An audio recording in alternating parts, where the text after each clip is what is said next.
Today's video is sponsored by BetterHelp.com, and I've been with them for a long time. BetterHelp is an online platform where we found that you can effectively communicate with your therapist. Now, you begin by filling out a questionnaire, and then you'll be matched with a therapist within a couple of days. And if that match isn't ideal for you, you can certainly make an adjustment there. Now, you're going to be encouraged to journal, and also they have the availability for group therapy on a wide array of topics, and I really like that. So as the need exists, go ahead and take the necessary steps to get the help that you need. And just know that BetterHelp has a 4.5 rating on Trustpilot, so it indeed is a platform you can trust. There's a link below the video that will take you there.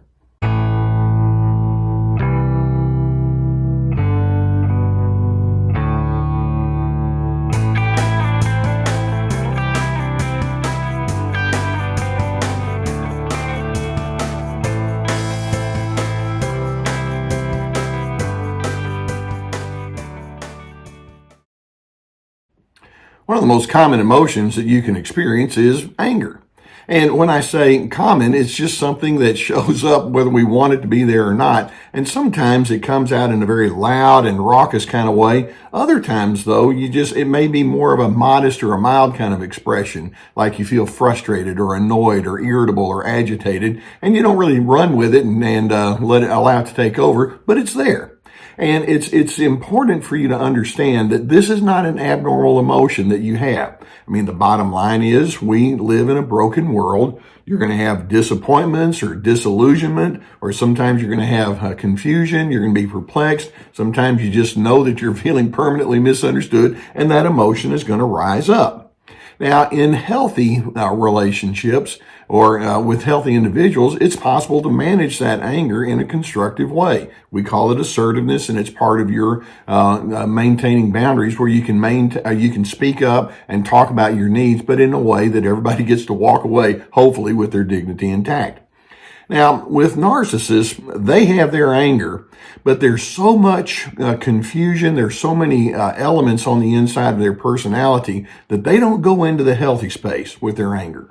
I know that many of you who have lived in an ongoing way with somebody who has strong narcissistic tendencies, whether it's in your extended family, the person you live with day after day, somebody that you work with, or other kind of people, you know that these individuals have some serious anger issues. They have such a strong need for control and entitlement. They must be superior, and they have such low levels of empathy that when their anger shows up, they're very susceptible to going into rages.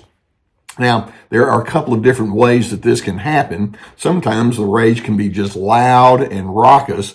They can give you threats. They can offer accusations. They can be bullies. They can give you commands and insults, shouting, screaming. Sometimes it becomes physical, and sometimes the rage of a narcissist can be absolutely awful. Other times they can have what we would refer to as a silent rage. Maybe they've already given you the loud rage, but then they're not done. So then what they do is they just hold you in contempt, and they refuse to talk with you, or they hold long-standing grudges, or they have pervasive use of passive-aggressive tactics, and they give you punishing withdrawal. Either way, whether it's the loud, overt rage or the silent rage, these individuals show that they're very thin-skinned. And when you try to talk with them about doing a little bit better on that, then typically it just sets off the rage again. What's behind all of that? What's going on? Now, I so want you to understand the makeup of the rage of that narcissist, because they're going to say, well, the problem is you. When in fact, no, you're dealing with a very troubled person. The problem is on the inside. They want you to think that, and so that's why it's so necessary for you to have objectivity. I want to highlight 4 different reasons that the narcissist will rage.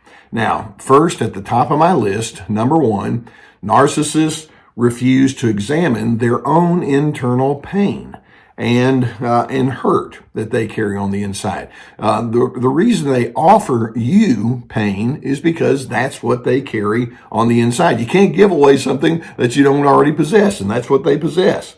Narcissists have a deep history of feeling victimized. And we can go way back into their early developmental years. Something clicked on the inside of their mind that said, if I'm open, if I'm around certain people, I'm going to get clobbered. This is not going to go well. If I reveal certain things about myself, if I make mistakes, if I'm too different, it's not going to go well. And as a result, they probably were victimized. But then what they do is they generalize. And by that, I mean, they think, and the next person comes along, probably going to do it to me as well. Or they can be triggered very quickly and easily. If somebody says words of disagreement, they can assume that it's going to play out the same way that it did in their history that wasn't very well. And as a result, they carry a lot of unresolved pain and they put it onto you.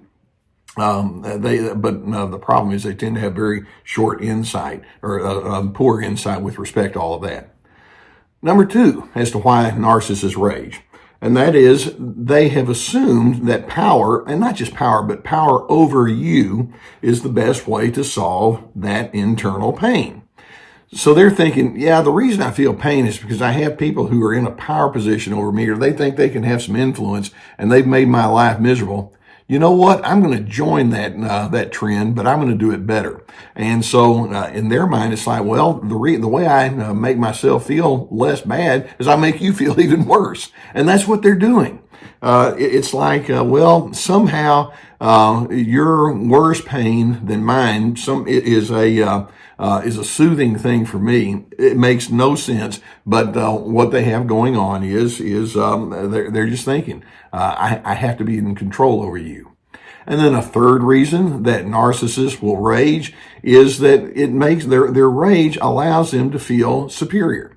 Now, it's a false superiority, of course, because it's a short-term kind of thing. It's not going to be something that's permanent, although they want it to be.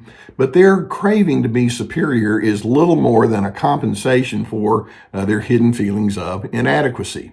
They need a foil. They need someone who's going to be the designated loser, and that happens to be you. And sometimes the designated loser can be one person, or it can be an entire system of people. Those people over there, this group over here, or people who think this way or who act that way, they're all idiots. And by the way, they forget what I refer to as the significance paradox. The way that I feel significant, ideally, is I help you feel significant. And they don't understand that. They just think, the way I feel significant is I'm superior. And then fourth, why narcissists rage is, to them, admitting any form of culpability is attached to great shame. And as a result of that, it's like, I've already had shame put on me, and that's not something I'm going to do anymore. So therefore, I'm going to be the giver of shame. This is what they were taught, but to them, it's a game. And so they're going to get on the top side of that game. Now, you can see that raging narcissists, again, whether it's the loud, raucous raging or the silent rage, raging narcissists are highly offensive in the way that they engage with you, but in fact, their rage is a form of defense. It's their kind of their way of thinking. If I can come on strong and forceful enough, then you're going to see me as somebody to be reckoned with. But they don't want you to be able to penetrate who they really are and to see their wounds. And frankly, in their defensiveness, it's their way of implying I'm far too weak to be a fair-minded person. I'm way damaged on the inside. They don't see that. Now, as you understand these elements that go into the making of the narcissist rage, there are certain things that I'm hoping you can walk away with upstairs so that, again, you can have the objectivity. Keep in mind that in the raging narcissist mind, to them, goodwill is a loser's way of life. They don't think that way. To them, bringing you down elevates them, as I mentioned. It's kind of like on a seesaw. When you're up on the seesaw and they're down, they just step off the seesaw and you go slamming down. Think of that little analogy. Pessimism their pessimism is so strong that it prohibits them from entering into self-restraint. They just assume negatives before they even have a chance to think it through. They're very impulsive. They have their sense of self-importance is actually a cover for their self-loathing. It's important for you to understand that. They rage because it's like, I do not want anybody talking about my negatives. I do not want anybody to point out something that might be imperfect about me. They hate that side of themselves. They despise the fact that they might have some sort of deficiency that others would destroy. So they go in that offensive nature, even though it's actually defensive in purpose. In addition, they have developed opinions, but they have not developed wisdom. And then we can also say that their rage is evidence of a wide and broad sense of psychological incompetence. It's like, this is how I cope. It's like, there's a whole lot better ways to do it. Nope, this is how I do it. And they don't have any future thinking, and they certainly don't have any common sense. Now, as you see this, you'll realize raging narcissists are not free.